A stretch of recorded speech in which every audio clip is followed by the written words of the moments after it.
Italian Wine Podcast. Chin Chin with Italian wine people.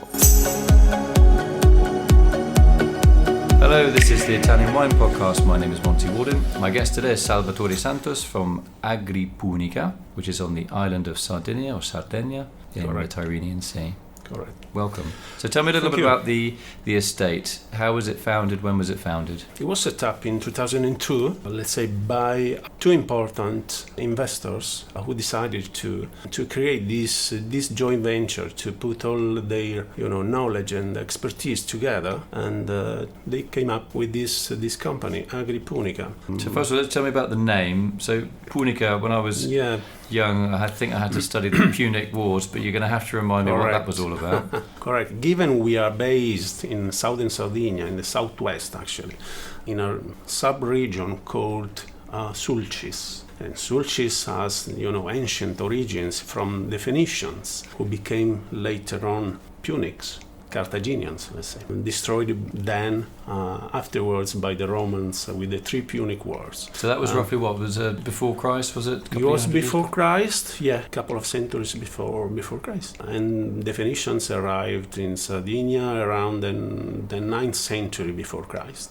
So colonized good part of the island, especially in the south. Coming from Africa was obviously the nearest location for them. And then all the history everyone probably knows, especially in Italy. So who are the two major parties involved in this joint venture? The winemaker, let's say the wine consultant, was the man that has put together these two companies. Giacomo Takis, probably one of the most famous winemakers in Italy. He passed away a couple of years ago, unfortunately, but he's still well remembered by everyone in the wine sector, let's say, in Italy. And he had a particular love for Sardinia as well, didn't he? Yeah, he kind of fell in love for Sardinia in the beginning of the 80s when he started, doing consultancy for a consortium first, and then soon after for Cantina Sant'Adi, who is one of our mother companies, let's say. Cantina Sant'Adi owns 50% of the shares of AgriPunica. And that's a cooperative?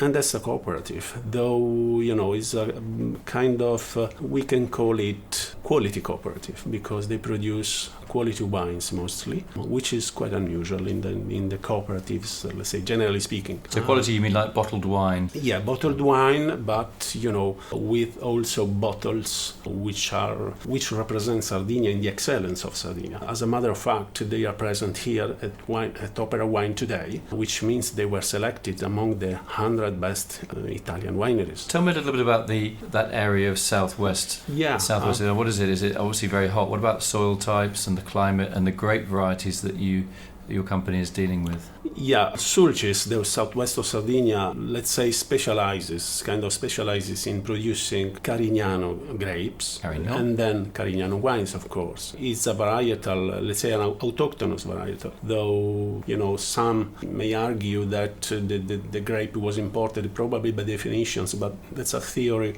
not yet proved. Probably was autochthonous, was there even before the Phoenicians anyway. Because many people think it's a French grape under the name Carignan. Yeah, but also in Spain you find it as Carignana. So it's in all the Mediterranean area you find it, and the roots are the same. Well, this grape grows very well in southwest Sardinia. Actually, is the most vocated area of Sardinia for producing Carignano wines. It has its own denomination, doesn't it? Carignano del Sulcis.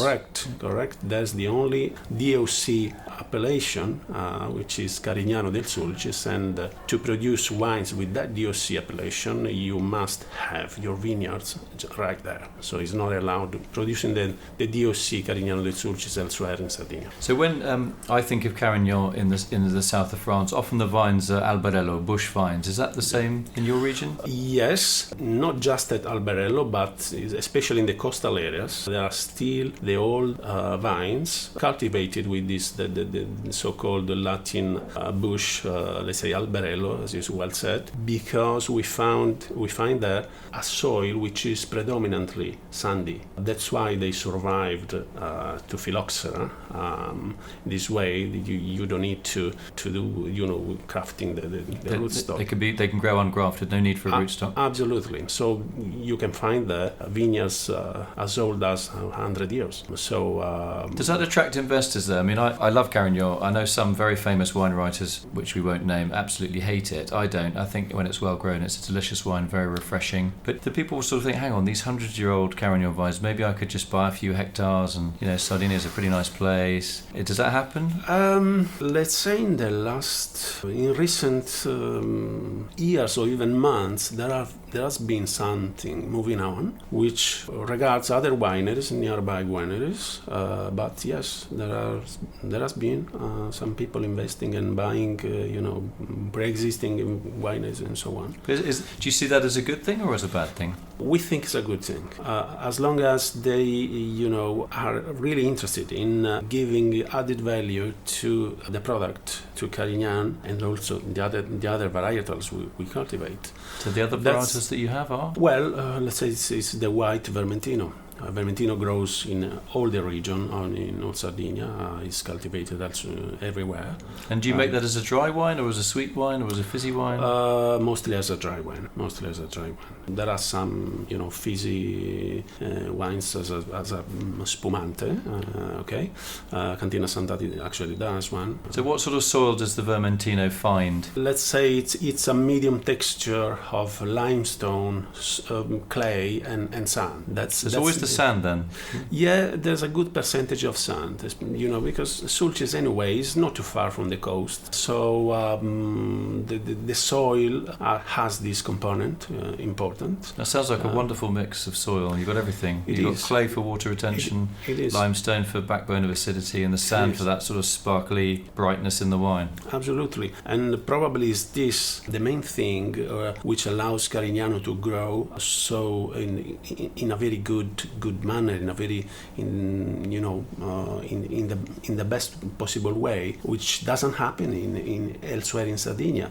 Sardinia from mid to north is more granitic, and that's why probably there grows very well the Cannonau, which is the other famous varietal, Grenache, exactly. But southern Sardinia has this let's say, specific quality of grape and soil, and obviously the climate, the weather also is influenced by the sea. Are you from Sardinia? I'm from Sardinia, yes. Where was your family from? In the same area? Oh yes, I just live about 10 minutes drive from the winery, so I was grow up there.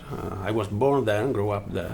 Did your family have a vineyard? Yes, my dad used to have vineyard, and did he want you to succeed him? Because he said that you're wearing a very smart suit. You look like an Armani model, actually. I have to say, tall guy, very chiseled features. You're very kind.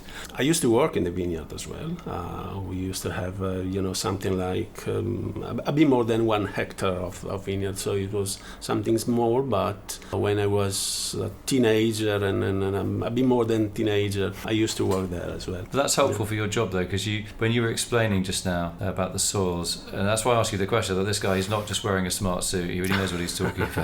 He's obviously done it and worked in the vineyards. When you worked in the vineyards, did your parents had the Albarello as well, the bush vines? It was all at Albarello at that time. What was your favourite job in the vineyard? Well, let's say working in the vineyard is a hard job, and because I was too young, I wasn't at that time very passionate as I am now. But I loved, working in the vineyard in the good season, also in spring. So in this season, April, May, and breathing the atmosphere, and then with the lovely sun and the green, which was starting to, everything was starting to blossom and so on. Yeah, it's a nice time of the year in the vineyard. What about so tell me about the sales of the wine, the main markets for AgriPunica, the wines. Where do they go? Who buys them? Yeah, we are actually exporting the wine in about 30 different countries in the world. So Western Europe, almost everywhere. United States is a very important market for us.